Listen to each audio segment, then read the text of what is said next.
Bilang paghahanda sa nalalapit na parliamentary election sa Oktubre 2025, ilulunsad ng Ministry of Basic, Higher and Technical Education ang isang voters education campaign upang matiyak na lahat ng kwalipikadong mamamayan ay may sapat na kaalaman tungkol sa kanilang karapatan, tungkulin at ang proseso ng pagboto.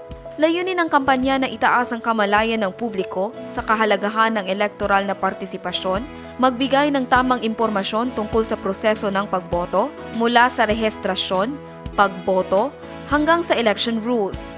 Hikayatin ang responsableng pagboto batay sa totoo, maaasahan at credible na impormasyon. Upang maging epektibo ang implementasyon ng kampanya, magha-hire ang MBHTE ng 4,722 ground educators na siyang mangunguna sa voters education activities sa mga komunidad. Sa mga interesado, mag-apply online sa sbmis-mbhte.bangsamoro.gov.ph/portal. Ang mga ground education ang magsasagawa ng community engagement gaya ng workshops, seminars at door-to-door visit. Magpa-facilitate ng interactive discussions para sagutin ang mga tanong tungkol sa voting process. Magbibigay ng hands-on assistance sa voter eligibility verification, registration at tamang pagboto.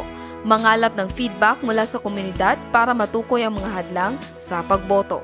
Kinakailangan lamang na at least high school or senior high school graduate. Isumite kasama ng aplikasyon ang isang kopya ng latest personal data sheet, isang kopya ng valid government-issued ID, at isang kopya ng school diploma. Jen Garcia, iMinds, Philippines.